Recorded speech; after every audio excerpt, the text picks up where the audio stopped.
Okay, so today is the 17th of June and we did our, 10th, because we started during the holidays, lesson on ESP. It says 9 there, but we did 10. And we talked about ESP trends, limitations, challenges, goals, and I looked at a survey of 20 Vietnamese business students studying ESP business in Vietnam. And then we looked at games that we can use in an ESP classroom. And then last of all, we looked at a human resources assignment example using human resources as the field. So this is the assignment which we do at the end of our class today. So ESP changing trends. Well, from what I could find on the internet is that teaching using technology, and there's more ESP and EAP classes and less GE in universities and language schools, and there's more ESP classes offered at an undergraduate level. And the other thing to do with trends would be that you can see there's, if you're doing medical English, ESP for medical reasons, they'd be wanting to do the OET test, and the OET test was updated in 2018, September, things like that. So looking at trends, well, trends would be updating your teaching to suit the students' needs, and if their needs are to pass OET so they can work here in Australia, they need to be teaching to help them pass that OET test with the new format in mind. Goals, so to equip learners to be proficient in the language and the industry that you're teaching, so if it's medical or human resources, whichever. Typo.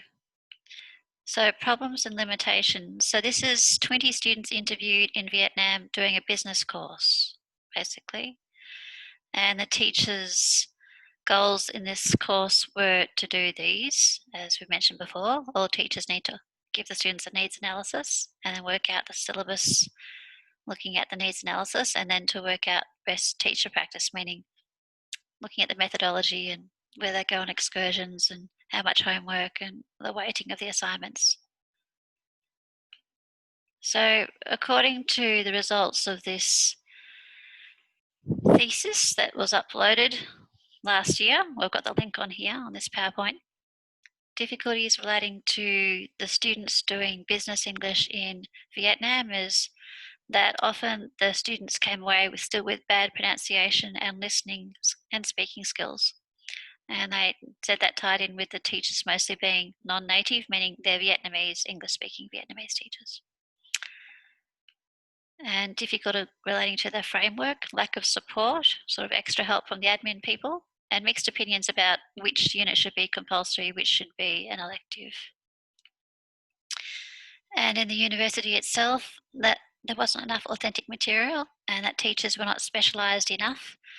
And then we quote someone called Maruyama. I've got his information on my next slide.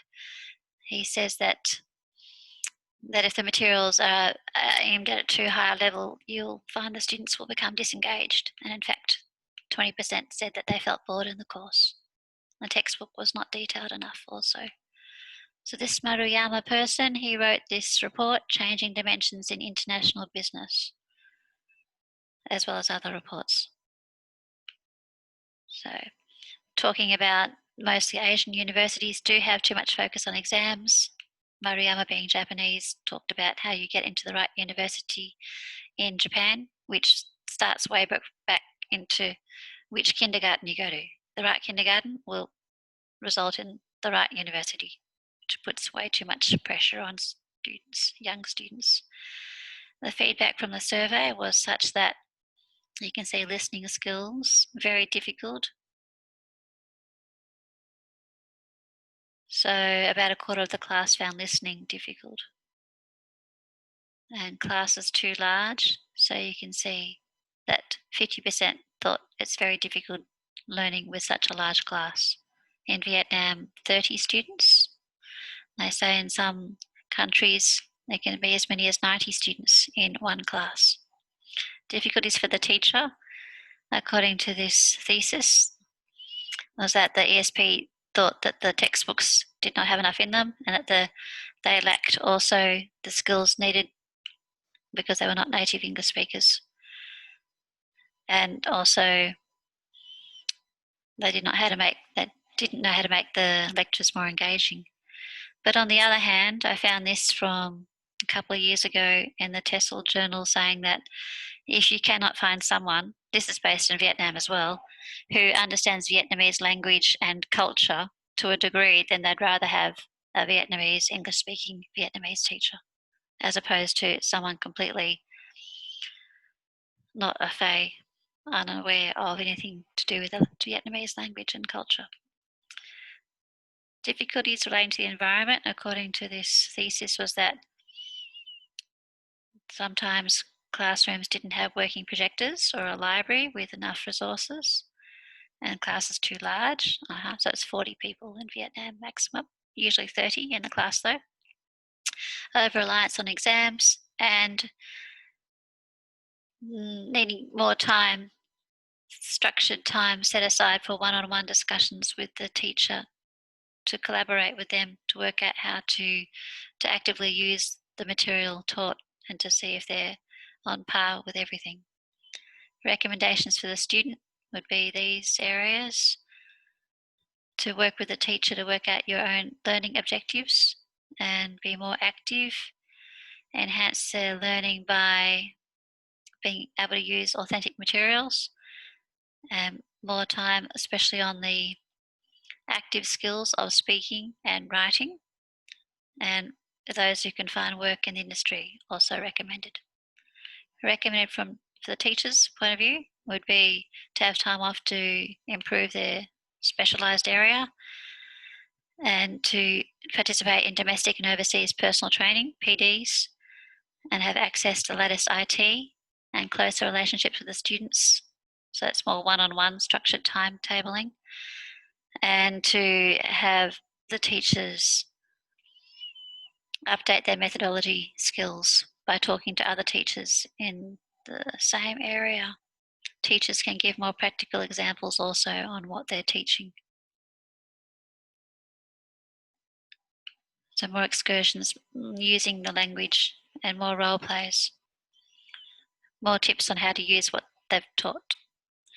Recommendations for the institution was more hands-on practical classes and students down to 20 from 40. Better materials, textbook, and the universities need to work with the Vietnam Ministry of Education to organise seminars to help teachers validate each other's courses and learn from each other. And the Vietnamese or Vietnam Ministry of Education and Training need to also reduce the amount of pressure and validation on the exams, not just tests for grammar, but on students' effectiveness in communicating. And those previous 10 or so slides are all taken from this site here, which was a thesis that someone did a couple of years ago.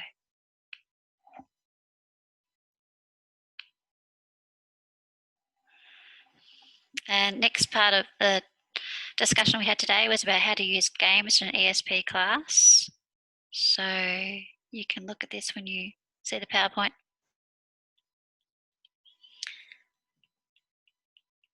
And then the last part of our class was looking at the assignment, which is due next week. So the assignment, I chose Human Resources, which is a popular ESP course. So if you're going to do Human Resources, to get an idea of what you'll need to learn in an ESP certificate course, you go to the training.gov site, and from that site, this site here, I found that they need to cover these elements, this criterion. So I based my 6-week syllabus based on, 6 of these 10 or so that exist here. The first part of the assignment, you had to do a needs analysis, which means not only asking them like how old they are, what level of study did you achieve, you need to ask HR related questions too. So for example, what do you believe the HR industry is about? So just get their opinion about what they think HR is about. Maybe they don't even know that HR means human resource management, not HR, human resources.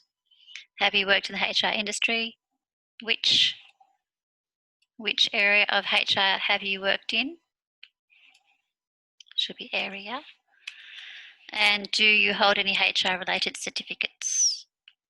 And then we did our 6 weeks, 2 hours a day over 6 weeks. So organised meetings, the grammar, vocab and resources related to that. Making presentations using PowerPoints, because that's important as a HR manager. You need to do inductions to teach your staff things. So the grammar, vocab, resources related to that. Lead team effectively. So as a HR manager, you imagine if they're doing ESP in human resources that they want to move on to management level. So this is related to leading a team using your voice, pitch, stress, and vocab. Pick up a word like inspiration, teach them how to write it using IPA, and resources. The other ones I did was develop a HR business plan.